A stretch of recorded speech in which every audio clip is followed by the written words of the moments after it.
Australia में खेले जाने वाले बिग बैश में गुज़श्ता रोज उस वक्त एक अजब वाक़या पेश आया जब सिडनी सिक्सर्स टीम के कप्तान स्टीव स्मिथ ने ओवर की आखिरी बॉल पर पाकिस्तानी बैटर बाबर आजम की शॉट पर सिंगल इसलिए नहीं लिया क्योंकि वो अगले ओवर में स्ट्राइक अपने पास रखना चाहते थे।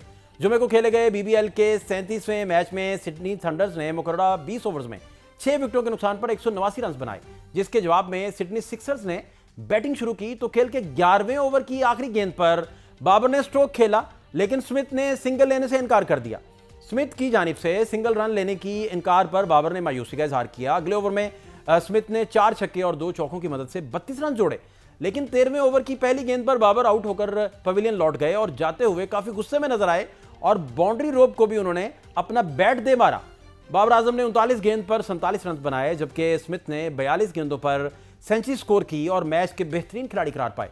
सिडनी सिक्सर्स ने 190 रन का ताकुब बासानी 18वें ओवर में पूरा कर लिया और मैच के बाद होने वाली प्रेजेंटेशन में स्मिथ ने तस्लीम किया कि उन्हें लगता है कि बाबर आजम सिंगल ना लेने पर उनसे खुश नहीं थे और पाकिस्तानी क्रिकेटर्स के साथ इस तरह का सलूक चंद रोज पहले भी पेश आया। इसी हवाले से बात करने के लिए क्रिकेट एक्सपर्ट हैं, सीनियर जर्नलिस्ट हैं, किसी तारुफ के मोहताज नहीं, मिर्जा इकबाल बेग साहब हमारे साथ मौजूद हैं। मिर्जा साहब, सर बहुत शुक्रिया वक्त देने के लिए। सर, ये स्मिथ ने कल जो किया वो वावेला मचा हुआ है हर तरफ, फिर बाबर जाते हुए बल्ला भी मारा रोप को बड़े जोर से। आप किस तरह देख रहे हैं इस मामले को सर? बहुत बहुत शुक्रिया फहद। मैं समझता हूँ कि big bash league Pakistani cricketers के लिए कोई ज्यादा अच्छी साबित नहीं हुई। आपको याद होगा कि शाहीन शाह अफरीदी 2 ओवर और 4 गेंदें कराने के बाद उन्हें अंपायर ने रोक दिया था क्योंकि उनकी बीमर्स हो रही थी जो बॉडी से ऊपर जा रही थी। फिर उसके बाद एक वाकया मोहम्मद रिजवान का सामने आया जब उन्हें रिटायर्ड आउट करार दे दिया गया और वो तान ने उन्हें बुला लिया। अभी बात यहीं पर नहीं खत्म हुई थी कि कल जो स्टीव स्मिथ का वाकया हुआ बाबर आजम के साथ, बाद लोग उसको बेइज्जती करार दे रहे हैं, बाद लोग कह रहे हैं कि ये टेक्निकली चूंकि वो चाह रहे थे कि रन ज्यादा से ज्यादा बने, उनकी टीम जो थी वो क्वालिफाई करे, गालिबन उस वजह से उन्होंने रन नहीं लिया। लेकिन प्रोफेशनली मेरी नजर में ऐसा होना नहीं चाहिए था। अगर रन बन रहा था तो रन लेते या पहले से बताते बाबर को कि देखें ये आखिरी डॉट बॉल आप खेल लें, उसके बाद अगला ओवर जो है उसको मैं संभालूंगा। और फिर वाकई में उन्होंने अगले ओवर में 32 रन स्कोर किए स्टीव स्मिथ ने। लेकिन इसको इतनी इसकी हाइप बना दी गई फहद कि बहुत ज्यादती हो गई। बाबर आजम का दिखाया कि वो बल्ला जो है वो स्कर्टिंग पे मार रहे हैं और बहुत सारी चीजें आई। लेकिन फिर बाद में स्टीव स्मिथ ने जब इंटरव्यू दिया तो उन्होंने कहा कि मुझे यकीन है कि बाबर इससे नाखुश होंगे, क्योंकि बाबर भी एक बड़ा नाम है क्रिकेट का। आपने इतनी हाइप बनाई है, सिडनी थंडर ने उन्हें सबसे महंगे खिलाड़ी के तौर पर लिया, लेकिन अब तक उनकी बदकिस्मती रही है। पूरी बिग बैश लीग में बाबर आजम ने सिर्फ 2 सेंचुरियां बनाई हैं और फिर उसके बाद उनके लिए एक स्टैंड भी बाबरिस्तान के नाम से बना दिया गया। तो इतनी ज्यादा पजीराई, इतनी ज्यादा इज्जत देने के बाद इस तरह का सलूक मेरी नजर में होना नहीं चाहिए था। अंडरस्टैंडिंग के साथ होना चाहिए था कि अगर स्मिथ चाहते थे आखिरी ओवर खेलना तो बाबर से आखिरी बॉल पे डिस्कस कर लेते कि जनाब आप इसको डॉट बॉल खेलें ताकि स्ट्राइक मुझे मिले। बहरहाल इसकी बहुत ज्यादा हाइप बना दी गई, मेरे ख्याल में ये नामुनासिब है। अच्छा, दूसरा बाबर का रिएक्शन जो था वो बहुत कम इस तरह देखा गया है कि इस तरह का वो रिएक्ट करें। इसे आप किस नजर से देख रहे हैं इस रिएक्शन को? देखिए, बाबर ने इसे चूंकि लाइव दिखाया जा रहा था, इसे अपनी हतक महसूस की और फिर उसके बाद आपने देखा कि वो किस तरीके से इनसाइड एज पर बोल्ड हुए खेलते हुए, तो वो यकीनी तौर पर अपनी बेइज्जती तो महसूस कर रहे थे, क्योंकि बाबर आजम भी एक बड़ा नाम है। T20 की, ODI की रैंकिंग में वो टॉप पर रहे हैं, या दीगर लोग भी। तो मैं समझता हूँ कि बाबर ने उस वक्त ये फील किया at the heat of the moment. और मुझे पता ही चला है कि बाद में बाबर ग्राउंड में नहीं आए जब उनकी टीम के खिलाड़ी आए थे, तो यकीनन हर्ट तो हुए बाबर। लेकिन अगर इसको प्रॉपर तरीके से, प्रॉपर अंडरस्टैंडिंग के साथ बात कर लिया जाता तो ज्यादा बेहतर था, बजाय इसके कि इतनी दूर गेंद गई है, रन नहीं ले रहे स्टीव स्मिथ, या तो पहले से तय कर लेते। तो मेरे ख्याल में बाबर इससे हर्ट हुए, जिसकी वजह से उनका ये रवैया देखने में आया। वरना बड़े कूल और काम क्रिकेटर हैं बाबर आजम, इस तरह का रवैया बहुत कम देखने को मिलता है। अच्छा, मैं थोड़ी देर पहले सुन रहा था रमीज राजा साहब को, तो वो कह रहे थे कि स्टीव स्मिथ का जो स्टाइल है उसे देख के दर्द से बंदा करा उठता है। ऑफ की बॉल लेग पे खेल रहे होते हैं, उनकी टेक्निक वाइज वो बात कर रहे थे। तो लेकिन वो कहते फिर भी वो देखें कंसिस्टेंट है, रन्स बनाने में बड़ा बेहतर है। फिर वो कह रहे थे कि टिकट खरीद के कोई इन्हें ना देखे, क्लास वो नहीं है, लेकिन फिर भी लेजेंडरी बन चुके हैं रन्स की वजह से।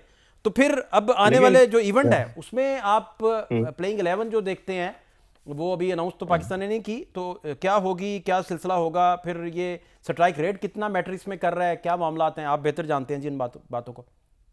फहद, पहले तो मैं आता हूँ कि स्टीव स्मिथ को जो रबी राजा कह रहे हैं, अगर कोई रन बना रहा है, किसी भी स्टाइल से रन बनाना है, रन कर रहा है, सेंचुरी उसने की है, आप उसको नजरअंदाज नहीं कर नहीं सकते। कर और टेस्ट सीरीज खेलकर, एशेज टेस्ट सीरीज खेलकर फौरन वो आया और T20 के मूड में उसने अपने आप को ढाल लिया। तो मेरे ख्याल में क्रेडिट उसको जाएगा। और मुझे याद है जब स्टीव स्मिथ ने अपना टेस्ट कैरियर शुरू किया था, एज अ लेग स्पिनर शुरू किया था। बाद में उन्होंने अपनी बैटिंग पर तवज्जो दी और फिर दुनिया के सफे अव्वल के बैट्समैन बने। ठीक है, अनऑर्थोडॉक्स अंदाज से स्ट्रोक्स खेलते हैं और T20 क्रिकेट का तकाजा भी यही है कि खिलाड़ी जो है रन बनाने के लिए मुख्तलिफ किस्म का अंदाज इख्तियार करते हैं। जहां तक आपने बात की स्ट्राइक रेट की कि पाकिस्तान का कॉम्बिनेशन क्या होना चाहिए, अभी तक तो पाकिस्तान क्रिकेट बोर्ड ने अपनी टीम का ऐलान ही नहीं किया है। T20 वर्ल्ड कप के लिए दुनिया के बेशतर ममालिक अपनी अपनी टीमों का ऐलान कर चुके हैं। पता नहीं क्यों हमारे सिलेक्टर सोच रहे हैं, एक सिलेक्टर तो जा चुके हैं, अजहर अली, अब बाकिया सेलेक्टर्स बचे, असद शफीक है, उनके अलावा